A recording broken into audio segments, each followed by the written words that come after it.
చాలా స్పష్టంగా తెలంగాణ ప్రజలను దృష్టిలో పెట్టుకొని ఇక్కడి అవసరాలు ఎప్పుడైనా చాలా జాగ్రత్తగా మాట్లాడతారు. వారి స్పీచ్ అనేది చాలా అద్భుతంగా ఉంది. అంటున్నారు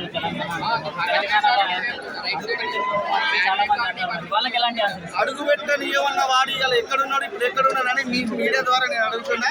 కొడుకులు కథం కదా ఒక్కొక్కరు దూరంగా ఉన్నారు. ఎవరు కూడా రాలేకపోయినకి బిడ్డ మీరు అందరూ కూడా గుర్తుపెట్టుకోవాలి. తెలంగాణ ఎవరైనా జాగిరి కాదు, ఎవరైనా సొత్తు కాదు. పవన్ కళ్యాణ్ గారు 2014 మార్చి 14వ తారీఖు రోజున తెలంగాణ ఉద్యమ సమయంలోనే నడి ఒడ్డున హైదరాబాద్ నడి ఒడ్డున పార్టీ స్థాపించారు. అది మీరు తెలుసుకోవాలి. ఈరోజు ఇక్కడ పవన్ కళ్యాణ్ అడుగు పెట్టడానికి పవన్ కళ్యాణ్ వీడికి ఎట్లొస్తాడన్న కొడుకులు మరి మీరు ఎక్కడ రాబాయి మేము అడుగుతున్నాం. మా వాడు తెలుగు రాబాయి, మా తెలుగు భాష వచ్చినాడు, మరి మీ పాటలు ఏడగుట్టాయని చెప్పేసి మేము అడుగుతున్నాం. మీరు ఎక్కడి నుంచి వచ్చిర్రు రాబాయి మా తెలంగాణకు, మరి మేము ఎందుకు మిమ్మల్ని అడగద్దా అని చెప్పేసి అడుగుతున్నాం. మీరు మమ్మల్ని తొక్కుతారా బిడ్డ? మేము అందరం తలుచుకుంటే మీ ఇళ్ళని ముట్టడిస్తాం. గుర్తు పెట్టుకోవాలి, మాటలు జాగ్రత్త పెట్టుకోవాలి. మీరు ఆపినంత మాత్రాన ఆడేదో నలుగురు కలిసి మాకు టైం ఇవ్వకపోతే మా సభకు పర్మిషన్ ఇవ్వకపోతే ఆగుతారా అనుకున్నారా? ఒకసారి గేమరాడు దూంచుతాయి, ఒకసారి దూంచాడు. ప్రభంజనం బిడ్డ, ఈ ప్రభంజనం ఇంకా రోడ్డు మీద ఉన్నది. గుర్తు పెట్టుకోరు, యాద పెట్టుకోరు. పవన్ కళ్యాణ్ గారికి తెలంగాణ బిడ్డలో ఉన్నాం. పవన్ కళ్యాణ్ గారికి బాధ్యత నిలబడతాం. రాబోయే తెలంగాణ ఇప్పుడు మా అధ్యక్షుల వారు చెప్పినట్టు బరాబర్ మిమ్మల్ని గద్దె తీస్తాం. పోటీ చేసి తప్పకుండా మనిషి పుట్టంగానే ఉరకడు, అంబాడాడు, దానికి సమయం ఉంటుంది, కొట్లాడతాం. మేము గెలిపోవటంలో అతీతంగా ప్రజా సమస్యల పైన ఈ దొంగన కొడుకులు ఎవరెవరైతే మాట్లాడుతారో వాళ్ళు చేసిన అవినీతి మొత్తం కూడా ఒక్కొక్కడు అన్ని ఏరి బయట పెడతాం, నడి రోడ్డు కూడా ఈడిస్తామని చెప్పేసి తెలియజేస్తున్నాను. పవన్ కళ్యాణ్ కి సపోర్ట్ చేసే తెలంగాణ వాళ్ళు కూడా తెలంగాణ ద్రోహులు అనేసి కొంతమంది సోషల్ మీడియా వేదికగా చెప్తున్నారు. వాళ్ళకి ఏమంటారు? మరి తెలుగు రాష్ట్రాలను విడదీసినటువంటి కాంగ్రెస్ వాళ్ళు ఈ విధంగా మాట్లాడడం చాలా తప్పు. ఎందుకనంటే అన్నదమ్ముల లెక్క కలిసి ఉన్నాం, ఏకాభిప్రాయం మీద అందరు ఉన్నప్పుడు సరే ఈ తెలంగాణ రాష్ట్రాన్ని విడగొట్టింది ఎవరు? కాంగ్రెస్ కాదా? ఇప్పుడు మీరు ఏ విధంగా మాట్లాడతారు? ఈ విధంగా మీరే కదా అప్పుడు తెలంగాణలో ఆంధ్రను విడదీసింది. మేము ద్రోహులం ఎట్లయితాం? మీరు కదా ద్రోహులు. ఇక్కడ ఇప్పుడు చేస్తున్నటువంటి కాంట్రాక్టులు మీరు ఎవరికి ఇస్తారు? మీరు ఏపీలో కాంట్రాక్టులు చేస్తలేరా? ఏపీలో భూదందాలు చేస్తలేరా? ఏపీలో బిజినెస్లు చేస్తున్నారా? మీరు రాబాయి అసలమైన దోపిడీదారులు. మీరు ప్రజలను పీడిస్తున్నటువంటి దొంగలు, దోపిడీలు మీరు. ఖబర్దారు గుర్తు పెట్టుకోవాలి. మీరు ఒకటంటే మేము రెండంటాం, మీరు రెండంటే మూడంటాం, బరాబర్ 7 గంటల ఆడికి వస్తాం, కొట్లాడతాం. ఎవరికి భయపడేది. పొన్నం ప్రభాకర్ గారికి అన్న నేను గౌడ బిడ్డనే, నేను నీ సామాజిక వర్గ బిడ్డనే, మీకు ఇంతకుముందు కూడా చెప్పిన 2 చేతులు దండ పెట్టి అన్న ఎందుకే జర్రా నీకు ఇచ్చిన ఆ బస్సు అనేది ఒక ఉంది కదా అన్న, ఆ రోడ్లు చక్కగా చూసుకో, జర వాహనాలు జర యాక్సిడెంట్ కాకుండా ఆ రోడ్ల గురించి బాధ్యత తీసుకో. పల్లెలలో ఇంకా ఆడి రోడ్లు కూడా ఎందుకన్నా ఈ విధంగా మాట్లాడుతావు? జర చూడే నువ్వు ఒక్కరిని కాపాడుకుంటూ సహకరించు. జర పిచ్చి మాట్లాడు బంద్ చేసి కొంచెం పవన్ కళ్యాణ్ గారి గురించి మీరు తెలుసుకోరి. మీరున్నటువంటి ఇప్పుడు మీరు మంత్రిగా ఉన్నటువంటి అక్కడనే కొండగట్టులో మొన్న 35 కోట్ల రూపాయలు మా అధ్యక్షుల వారు ఇచ్చారు. మరి మీరు ఏడే పోయారు అని చెప్పేసి నేను అడుగుతున్నా. ఇప్పుడు మీరు హుస్నాబాద్ లో పోటీ చేసి గెలిచారు కదా, మరి ఇప్పుడు మీరు మీ నియోజకవర్గంలో మీకెంత పేరుంది, మా అధ్యక్షుల వారికి పిఠాపురంలో ఎంత పేరుంది అనేది ఒకసారి మీరు మనస్ఫూర్తిగా మీరు మనస్సాక్షిగా మీరు ఆత్మవిమర్శ చేసుకోవాలని చెప్పేసి తెలియజేస్తున్నారు. మీరు కూడా తెలంగాణ బిడ్డ, బట్ తెలంగాణలో అడుగు పెట్టనివ్వమనేసి ఎవరైతే అన్నారు. అండ్ మీరు సోమాజిగూడ ప్రెస్ క్లబ్ సంబంధించిన వీడియోస్ చూసి ఉంటారు, చెప్పులను కొట్టడం అలాంటి చూసినప్పుడు మీకు అనిపించింది. అండ్ ఒక తెలంగాణ బిడ్డగా మీరేం చెప్తారు? అవునా, ఒక తెలుగు బిడ్డగా అది కరెక్ట్ కాదు. ఒక మహిళ చేసింది అది. తనను కూడా డబ్బులు ఇచ్చి మరి తీసుకొచ్చి మరి చేపించారు. అది తెలంగాణ ఆడబిడ్డలు ఎవరు అలాంటి పని చేయరు. పవన్ కళ్యాణ్ సార్ని దూషించే పని కానీ అలా చేయడం అది తప్పు.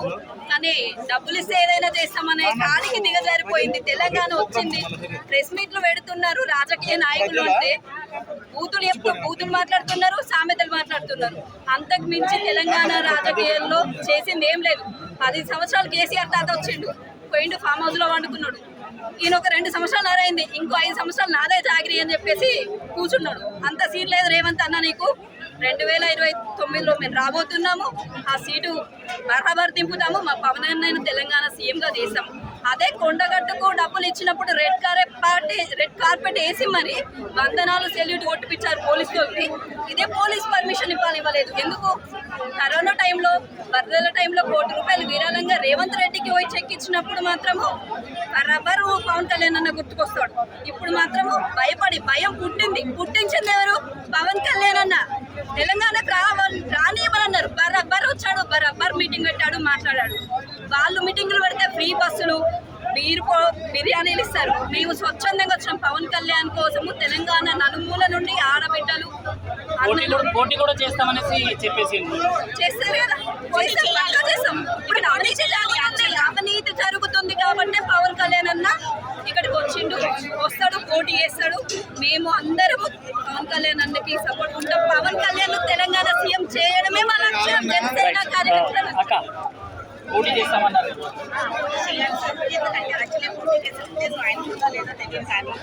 యాక్చువల్గా ఆయన చాలా వినయంగా, వందనంగా, ఒక చక్కగా బహిరంగ సభ కాదు, ఒక హాల్లో చేసుకుంటాను అన్నారు మీటింగ్.